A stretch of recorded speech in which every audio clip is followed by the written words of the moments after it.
Hello बच्चों, आज हम लोग क्लास 9th का अगला पार्ट स्टार्ट कर रहे हैं। तो क्लास 9th के नेक्स्ट पार्ट में हम लोग ग्राफ पढ़ रहे थे। तो ग्राफ में हम लोगों ने किस तरीके से ग्राफ प्लॉट किया जाता है ग्राफ, उसके बारे में हम लोग चर्चा कर रहे थे। तो आज हम ये देखेंगे कि आखिर ग्राफ में और स्लोप क्या होता है, ग्राफ में स्लोप का क्या मतलब है। तो आइए हम लोग स्टार्ट करते हैं, स्लोप के बारे में जानते हैं। ग्राफ में स्लोप क्या होता है। तो स्लोप का मतलब क्या होता है। अब ग्राफ ही नहीं, हर जगह जैसे आपने देखा होगा कि आप कहते हैं कि अगर आपके घर में कोई सीढ़ी है तो ये चढ़ने वाली जो छत पे आप लोग जाते हैं, अगर ये सीढ़ी है तो इसका मतलब कि आप बताते हैं कि अगर कोई एक सीढ़ी ऐसी है, मान लो कोई दूसरी ऐसी है, कोई तीसरी ऐसी है, तो आप ये कहेंगे कि ये सीढ़ी जो पहली है इसका जो स्लोप है वो सबसे ज़्यादा है। ये स्लोप का मतलब कि हॉरिजॉन्टल से कितना उठा हुआ, इसका स्लोप सबसे ज़्यादा है। इसका स्लोप इससे कम है, इसका स्लोप इससे कम है। कहने का मतलब अगर ये हॉरिजॉन्टल लाइन है अर्थ की, अगर हॉरिजॉन्टल लाइन है ये अर्थ की, तो इसका ये मतलब हुआ कि इसका स्लोप सबसे कम, इसका स्लोप इससे ज़्यादा, इसका स्लोप सबसे ज़्यादा। तो ये है इंफॉर्मेशन ऑफ स्लोप, मतलब कितना ढाल है, किसी भी चीज़ में कितनी ढाल है, इसी बात को हम लोग स्लोप बोलते हैं। तो इसका स्लोप को हम लोग ऐसे भी बोलते हैं कि स्लोप का मतलब होता है एंगल। स्लोप का मतलब क्या होता है, tan थीटा। वैसे आपने अभी ट्रिग्नोमेट्री पढ़ी नहीं है तो अभी हम आपको उसके ऊपर नहीं ले जाएंगे, क्योंकि आपको tan sin का उतना मतलब नहीं पता होगा, ये आपके लिए नई चीज़ें हैं। लेकिन आप ऐसे जानते रहिए, स्लोप का मतलब tan थीटा। कहने का मतलब आपको एंगल निकालना है। आप इतना जानिए कि आपको हॉरिजॉन्टल से एंगल निकालना है, जिसका एंगल सबसे ज़्यादा है, इसका मतलब उसका स्लोप सबसे ज़्यादा। जैसे इसका एंगल सबसे ज़्यादा तो इसका स्लोप सबसे ज़्यादा, इसका एंगल सबसे कम, इसका स्लोप सबसे कम। अच्छा, अब एक बात आप याद रखिए हमेशा कि स्लोप हम निकालते कैसे हैं। स्लोप निकाला कैसे जाता है, इसी बात को आप ध्यान से सुनिएगा। हमेशा आप ये याद रखिए, चलिए इसको थोड़ा सा आप जान ही लीजिए कि स्लोप tan थीटा होता है। ये सब ट्रिग्नोमेट्री के पार्ट हैं, मैथ का ही है। ये सब किसके पार्ट हैं, ट्रिग्नोमेट्री की। ये सब आप जब क्लास 10th में जाएंगे तो आपको ट्रिग्नोमेट्री पढ़ाई जाएगी। लेकिन आप इतना जानिए, ट्रिग्नोमेट्री ये ट्रिग्नोमेट्री उसमें लगेगी जब कोई एंगल 90 डिग्री का होगा। किसका एंगल, तो आप कहेंगे किसी ट्रायंगल का। मतलब आप जानते हैं ये ट्रायंगल है, ये क्या है, ट्रायंगल। तो इस ट्रायंगल में एक एंगल पक्का है कि वो 90 होना चाहिए। तो जैसे ये वाला एंगल कितना है, 90, तो इसका मतलब जो एंगल 90 डिग्री है, कम से कम उसका एक एंगल किसी ट्रायंगल का 90 डिग्री है। इसका ये मतलब हुआ कि वो राइट ट्रायंगल हुआ।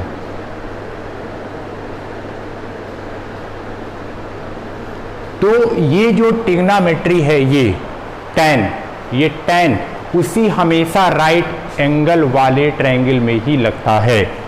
मतलब अगर मैं कहूँ कोई अगर ऐसे एक ट्रायंगल और है, मैं बोलूँ ऐसे, तो आप देखिए यहाँ पर अगर मैं कहूँ CDF, तो यहाँ पर कोई भी एंगल 90 डिग्री नहीं है। तो इसका मतलब ये राइट एंगल ट्रायंगल नहीं है, ये राइट एंगल, ये वाला राइट एंगल ट्रायंगल नहीं है।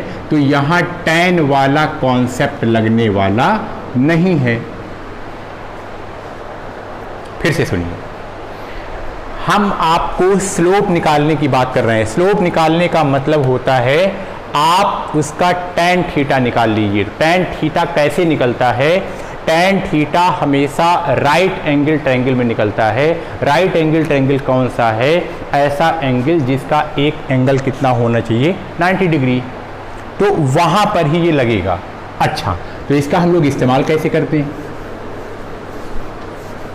अब इसको ध्यान से देखिए, इस्तेमाल कैसे करेंगे। जैसे आप ये देखिए, अगर मैं आपसे कहूं कि एक कोई ऐसी लाइन है, ठीक है, अब जरा आप इस लाइन का स्लोप बताइए। इस लाइन का क्या बताइए? स्लोप। तो आप इस बात को हमेशा याद रखिए, स्लोप हमेशा जो पॉजिटिव एक्स एक्सिस है, ये आपको जानते हैं आप, ये पॉजिटिव एक्स एक्सिस है, आप ग्राफ में जान चुके हैं, ये पॉजिटिव एक्स एक्सिस है। पॉजिटिव एक्स एक्सिस से एंटी क्लॉकवाइज डायरेक्शन में एंगल लिया जाता है। फिर ध्यान सुनिए, कोई लाइन है, चलिए ये वाली लाइन है, अब इस लाइन का हमें स्लोप निकालना है। तो इसका मतलब ये हुआ कि इसका हमको एंगल निकालना है। कौन से टर्म में? tan के टर्म में। तो एंगल कहाँ से लिया जाएगा? तो आप कहेंगे एंगल हमेशा पॉजिटिव एक्स डायरेक्शन से, जो कोऑर्डिनेट में होता है, उससे हमेशा एंटी क्लॉकवाइज डायरेक्शन में, एंटी क्लॉकवाइज डायरेक्शन में क्या लिया जाता है? एंगल। तो अगर मान लो आपने ये एंगल मेजर कर लिया, ये एंगल था थीटा, तो तरीका क्या है? ध्यान से सुनिएगा, ये आपने हल्की फुल्की मैथमेटिक्स पढ़ी होगी। एंगल इससे लिया जाएगा पक्का, हर बार, हमेशा। तो आपको करना क्या है? इसकी हेल्प से आपको यहीं पर कहीं पर आप इस वाली लाइन पर आपको परपेंडिकुलर ड्रा करना है। क्यों परपेंडिकुलर ड्रा करना है? अरे भाई, परपेंडिकुलर ड्रा करने से हमारे पास एक राइट एंगल ट्रायंगल बन जाएगा। क्यों राइट एंगल ट्रायंगल बनाना है? क्योंकि हमें अभी अभी बताया गया है कि ये tan वाला कॉन्सेप्ट हमेशा राइट एंगल में ही लगता है। tan वाला कॉन्सेप्ट हमेशा कहाँ लगेगा? हमेशा राइट एंगल में। तो ये देखिए, ये तो लाइन थी जिसको आपको स्लोप निकालना था, और ये भी पक्का है कि आपको यहाँ से एंगल मेजर करना है। आपने एक लाइन आउट ड्रा की, ये आपको ध्यान रहे, आपको ये एकदम 90 डिग्री ही यहाँ पर प्लेस करना है। यहाँ से ऐसे नहीं मिलाना है, ये दिस इज नॉट ए 90, ऐसे आपको नहीं मिलाना है, ये 90 नहीं है। इसका मतलब कौन सा सही है? तो आप कहेंगे सही है ये वाला। अब ये ट्रायंगल कैसा बन गया? तो आप कहेंगे ये ट्रायंगल 90 बन गया। अब इसमें हम क्या निकाल सकते हैं? तो आप कहेंगे हम tan थीटा निकाल सकते हैं। तो tan थीटा निकालने का तरीका क्या होता है? अब ध्यान से सुनिएगा, tan थीटा, फिर से इसका मतलब हमें किसी भी लाइन का स्लोप निकालना है, मतलब हमें tan थीटा निकालना है। मतलब हमें tan थीटा कैसे निकालेंगे? तो इसका ये मतलब हुआ हमें रेशियो निकालना है परपेंडिकुलर अपॉन बेस, इसका रेशियो। अगर हम परपेंडिकुलर अपॉन बेस का रेशियो निकाल लेंगे तो वही tan थीटा। अभी आपको ये नहीं करना है। अगर आपको tan थीटा निकालना है, tan थीटा क्या होता है, तो आप यहाँ परेशान मत होइए। आप उसी ट्रायंगल में जो परपेंडिकुलर है, जो बेस है, परपेंडिकुलर अपॉन बेस, तो आपको वहां पर उसी का रेशियो निकाल लेना है, तो वही tan थीटा है। फिर से सुनिए इस बात को। अब क्वेश्चन अगला ये उठता है कि आखिर परपेंडिकुलर क्या होता है और बेस क्या होता है? इस बात को आप ध्यान से सुनिए, मेरी बात आप समझ पा रहे होंगे। अब इसी बात को समझने के लिए हमें समझना है परपेंडिकुलर क्या होता है और बेस क्या होता है। अच्छा, तो ये सबसे पहली बात, ये सारी की सारी चीज़ें किस में हुआ करेंगी? आप कहेंगे ये सारी की सारी चीज़ें ट्रायंगल में हुआ करेंगी और वो भी ट्रायंगल कैसा हो, तो आप कहेंगे वो राइट एंगल ट्रायंगल हो, वहीं पर ये सब बात लागू होने वाली है। अच्छा, कुल मिला करके आपको ये पता चला ये कुल मिला करके ट्रायंगल में होने वाला है। ठीक है, होने वाला है। चलिए यहाँ देखिए, ये ट्रायंगल है, ट्रायंगल कौन सा, ओ ए बी, ये ट्रायंगल है आपका, सही बात है। तो ओ ए बी में ये वाला जो एंगल है वो 90 डिग्री है, इसका मतलब ओ ए बी एक राइट एंगल ट्रायंगल है, एकदम सही। अब हमें यहाँ पर अब हम tan थीटा निकाल सकते हैं। tan थीटा कैसे निकालेंगे, परपेंडिकुलर अपान बेस से। तो परपेंडिकुलर अपान बेस में अब हम ये पहचानना है हमको परपेंडिकुलर क्या होता है।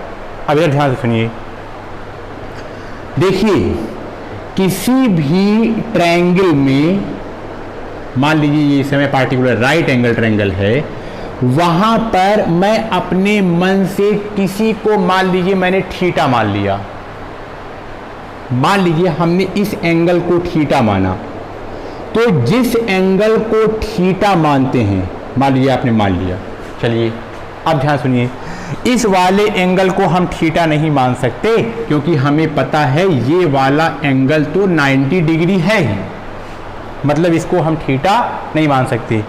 हमारे पास केवल दो चॉइस है, एक यहाँ वाली और दूसरी यहाँ वाली, तो या तो हम इसको थीटा माने या तो इसको माने, जो आपको जो भी आप मान सकते हैं आराम से मान सकते हैं।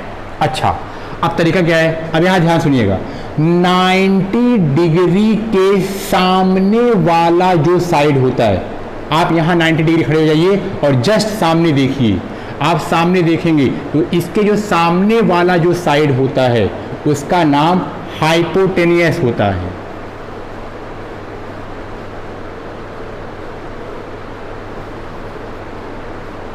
इस साइड का नाम हाइपोटेनस, ये।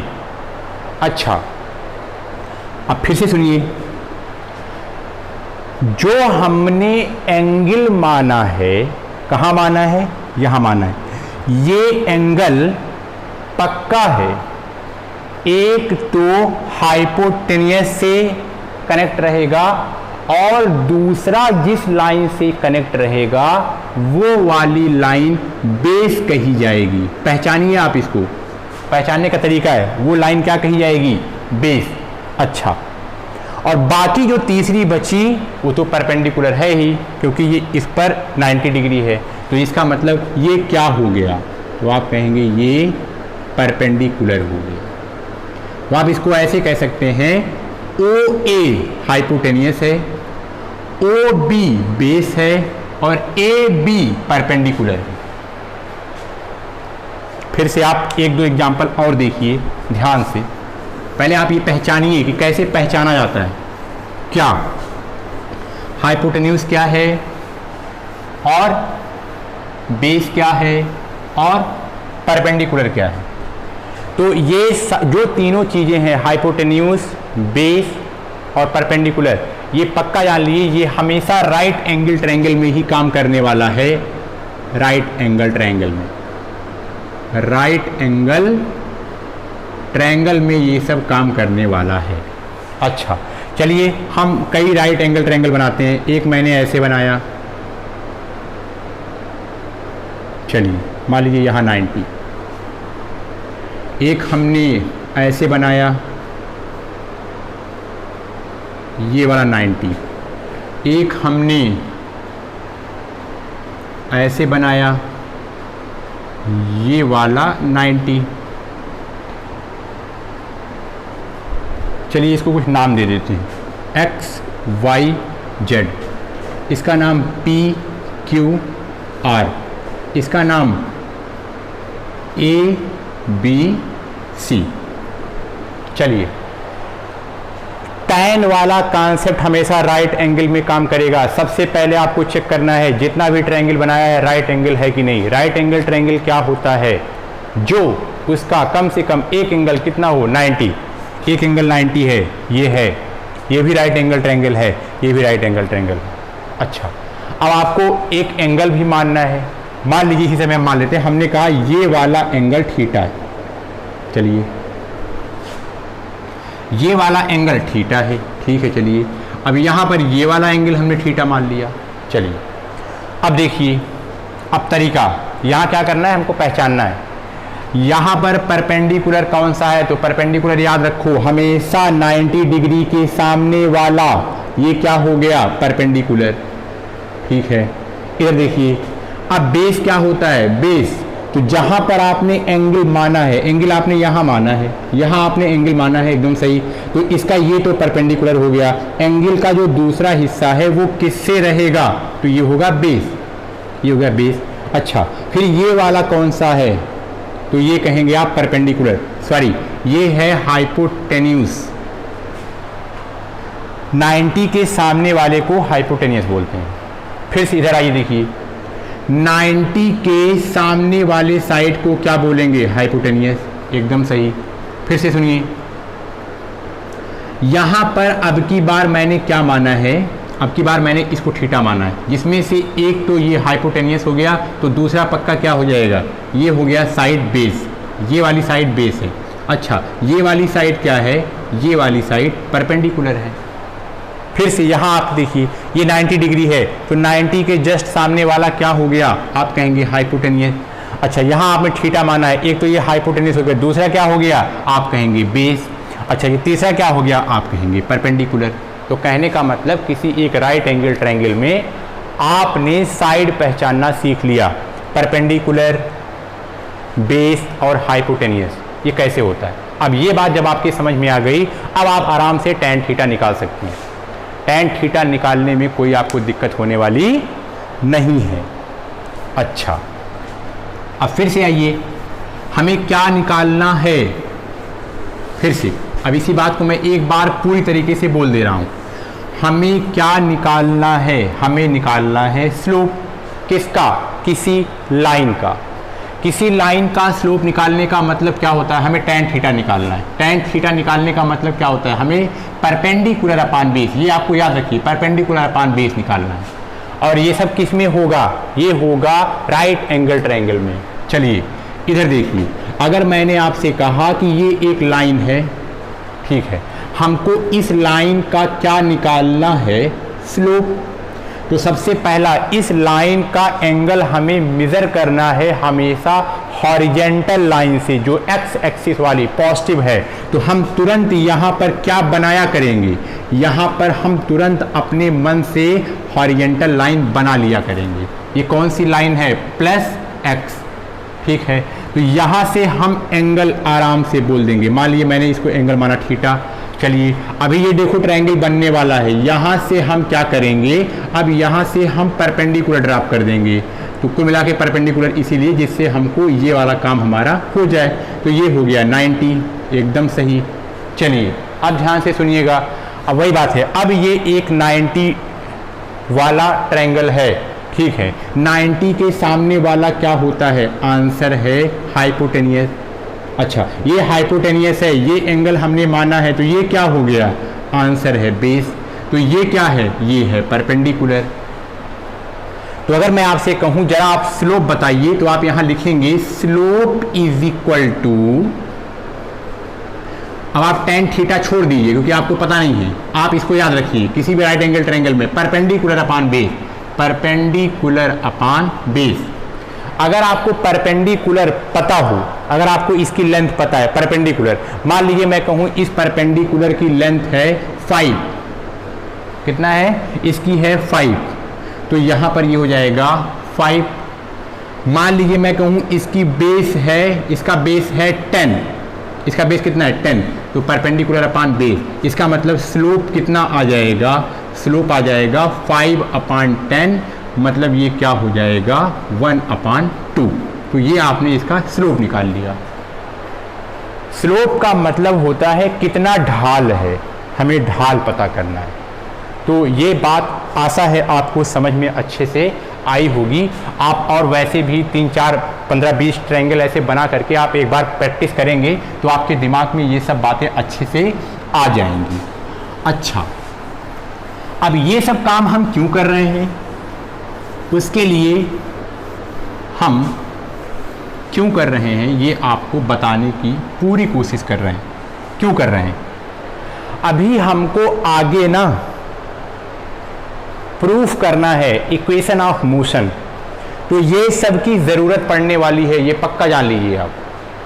ये सब कॉन्सेप्ट आपके जितने अच्छे रहेंगे उतना ही अच्छी तरीके से आप और भी चीज़ों को समझ सकते हैं।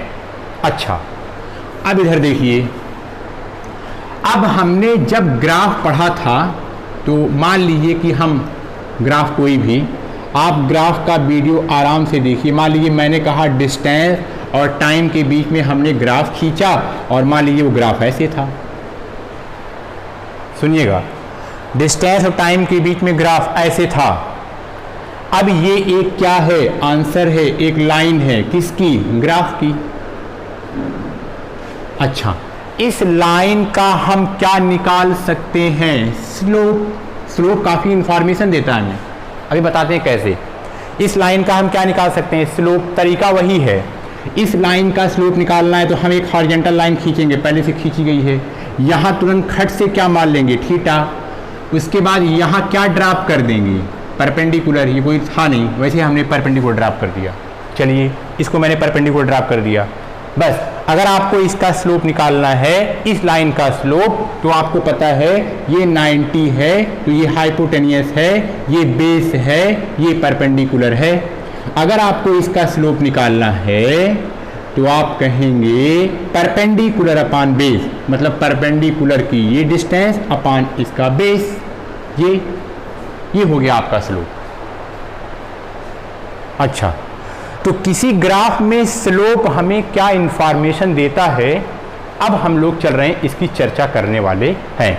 लेकिन थोड़ा सा आप और वेट करिए, एक कॉन्सेप्ट इसमें और है। हमें ग्राफ में स्लोप कौन सी इंफॉर्मेशन देता है? हमें पहले स्लोप समझ में आया है। हमें कोई ग्राफ एरिया, अगर हम किसी ग्राफ का एरिया निकाल लें तो वो भी हमें कुछ इन्फॉर्मेशन देता है। पहले आप इसका मतलब समझिए। आपने स्लोप समझ लिया, अब आप इसको एरिया को समझो। एरिया, एरिया क्या है? ध्यान से सुनिएगा। जैसे मैं कहूं ये कोई ग्राफ है, डिस्टेंस टाइम ग्राफ, ये डिस्टेंस है, डिस्टेंस टाइम ग्राफ है। अब मान लीजिए कि मैंने एक ग्राफ ऐसे प्लॉट किया, ऐसे। अभी मैं ऐसे ही आपको बता रहा हूं, बस मैं ये कह रहा हूं कि जरा आप इस ग्राफ के अंडर का एरिया बताओ, मतलब ये ग्राफ कितना एरिया कवर किए है। तो उसका एक ग्राफ का एरिया क्या होता है, पहले आप इस बात को ध्यान सुनना।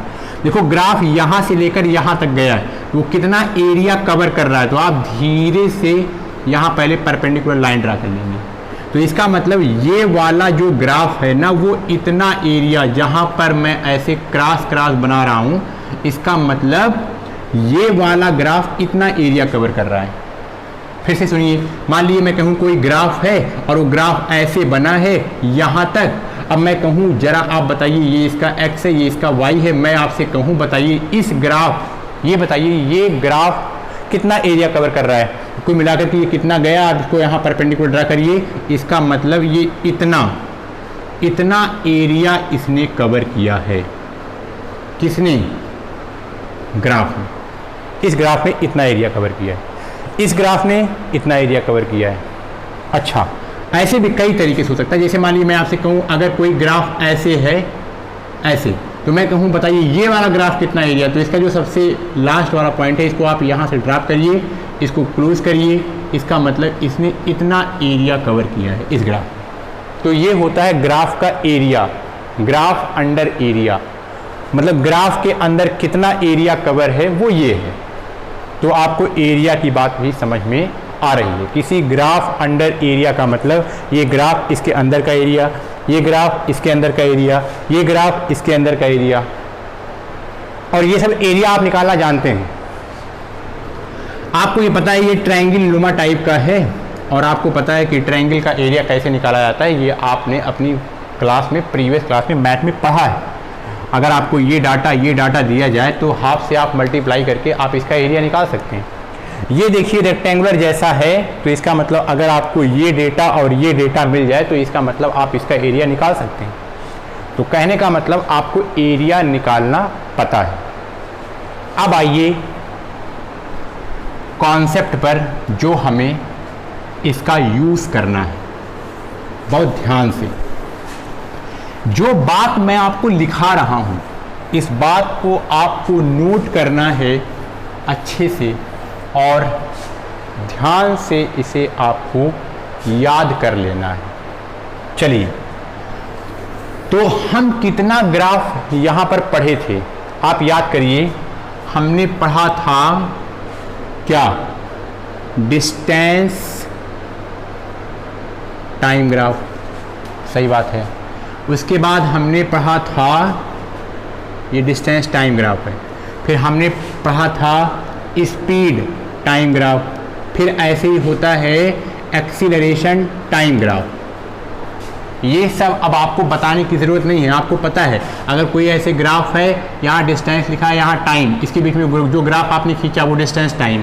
अगर ऐसे कोई ग्राफ है, अगर आपने ऐसे कुछ खींचा तो ये स्पीड टाइम ग्राफ। अगर कोई आपने खींचा, ये कोई ग्राफ है, अगर आपने यहाँ एक्सीलरेशन लिखा यहाँ टाइम पर, तो इसका मतलब ये एक्सीलरेशन टाइम ग्राफ है। ये बात आपके समझ में आती है। अच्छा, तो distance time graph, speed time graph, acceleration time graph. अब इस बात को आप आराम से सुनिएगा। अगर हमें डिस्टेंस टाइम ग्राफ दिया गया है, ठीक है, अगर हम उस डिस्टेंस टाइम ग्राफ का स्लोप निकाल लें, क्या निकाल लें? स्लोप। हमेशा याद रखिए, डिस्टेंस टाइम ग्राफ का अगर हम स्लोप निकाल लें तो हमें स्पीड की इंफॉर्मेशन मिलती है। किसकी इंफॉर्मेशन मिलती है? स्पीड की। फिर से सुनिए, अगर हम स्पीड टाइम ग्राफ का क्या निकाल लें, अगर हम स्पीड टाइम ग्राफ का स्लोप निकाल लें तो हमें एक्सीलरेशन की इंफॉर्मेशन मिलती है। एक्सीलरेशन टाइम ग्राफ नहीं, डिस्टेंस टाइम ग्राफ अगर हमें दिया है, अगर हम उसका स्लोप निकालें तो हमें स्पीड की इंफॉर्मेशन मिलेगी। अगर स्पीड टाइम ग्राफ दिया गया है, अगर हम उसका स्लोप निकालें तो हमें एक्सीलरेशन का मिलता है। अच्छा, फिर से सुनिए, अगर एक्सीलरेशन टाइम ग्राफ दिया गया है और एक्सीलरेशन टाइम ग्राफ का हम क्या निकालें? स्लोप, तो आपको कौन सी इंफॉर्मेशन देगा? तो आंसर है नो इंफॉर्मेशन, कोई इंफॉर्मेशन नहीं मिलेगी। एक्सीलरेशन टाइम ग्राफ का स्लोप निकालते हैं तो हमें कोई इंफॉर्मेशन मिलने वाली नहीं है। अच्छा, फिर से आइए, अब उल्टा चलिए। आप क्या?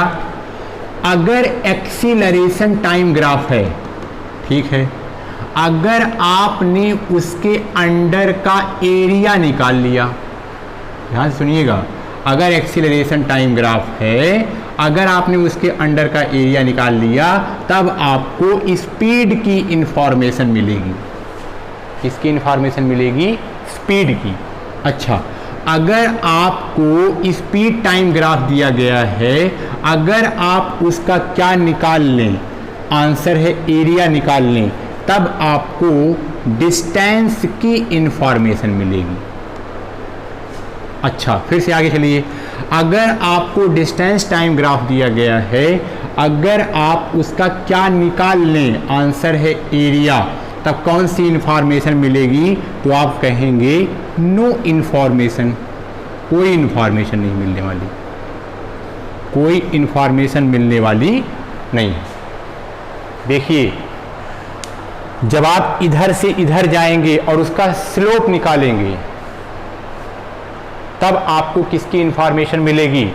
तो आप कहेंगे अगर मैंने इसका स्लोप निकाला तो स्पीड, इसका स्लोप निकाला तो एक्सीलरेशन, इसका स्लोप निकाला तो कुछ नहीं।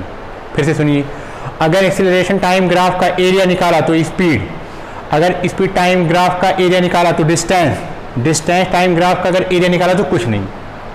तो ये बातें आप अच्छे तरीके से याद करिए। इसका यूज़ क्या है, इसको हम आपको अगले क्लास में बताएंगे। Thank you.